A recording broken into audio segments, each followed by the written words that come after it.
This is Bix CALEEN. A close confidant of Cassian Andor, Bix is inherently bold, hardworking, and fearless. She relies on these skills as manager of the CALEEN Salyard on Ferrix. This is Chief CHIRPA. CHIRPA is chief of the Council of Elders on the forest moon of Endor. A wise and humble Ewok, CHIRPA agreed that his kind would aid the rebels in their mission to destroy the shield generator powering the second Death Star's deflector shield.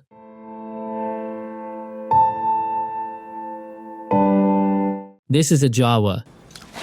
These hooded little scavengers are instantly recognizable by their beady yellow eyes and rough robes. JAWAs can be found combing the Tatooine deserts for scrap and abandoned droids. After some light repairs, they often try to peddle their wares onto moisture farmers. This is KUIIL.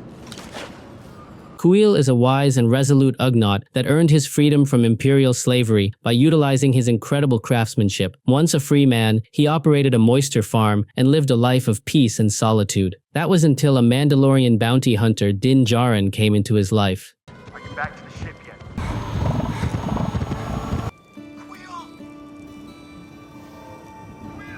This is LOGRAY. LOGRAY is the chief shaman of the Bright Tree tribe. He, like many other Ewoks, believed C-3PO to be a deity of some kind. Despite his hesitance to help the rebels in their conflict, he was eventually swayed, joining the other Ewoks in taking on the Empire.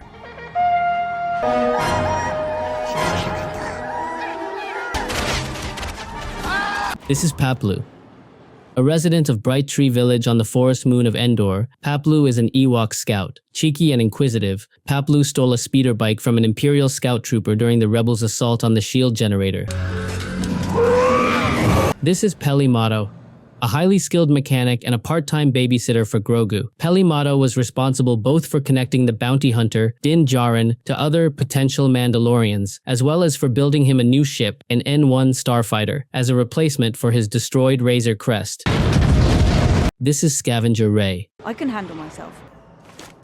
Living alone on Jakku, Rey scavenges the barren deserts for scrap. Uncertain of her place in the world or how she came to be abandoned on Jakku, Rey seeks answers and a sense of belonging. After encountering a lost BB unit, she embarks on a quest that will give her those answers and more. This is TEEBO. One of Bright Tree Village's best hunters, TEEBO is loyal to Chief CHIRPA, believing he knows what is best for the tribe. That is why he supported the chief's decision for the Ewoks to join the rebellion's mission in destroying the shield generator. This is TEEDO. Roaming the deserts of Jakku, TEEDO is a small, bothersome scrounger who is known to steal from other scavengers who happen to cross his path. To counter his diminutive frame, TEEDO sits upon a hulking lugabeast. This is the Armorer. A devout follower of the way of the Mandalore, the Armorer served as leader of the Enclave on Navarro after escaping the Galactic Empire's Great Purge of Mandalore. A wise and calm leader to the Enclave, the Armorer was responsible for equipping the bounty hunter, Din Djarin, as well as for ensuring he follows the way by keeping his helmet on. This is the way. This is a Tusken Raider. Tusken Raiders are a wayfaring and nomadic species. Despite being ostracized from regular towns and living in crudely constructed huts, they saw themselves as the real natives of Tatooine. This led to them attacking those that came near their camps, and they were even known to attack the outskirts of nearby settlements. This is WICKET. He may look cute and cuddly, but WICKET is one tricky Ewok. It was his encounter with Leia Organa during the Imperial occupation of his homeworld that led to the other Ewoks joining the rebels and taking on the Empire. The ensuing confrontation proved to be the tipping point in the Galactic War.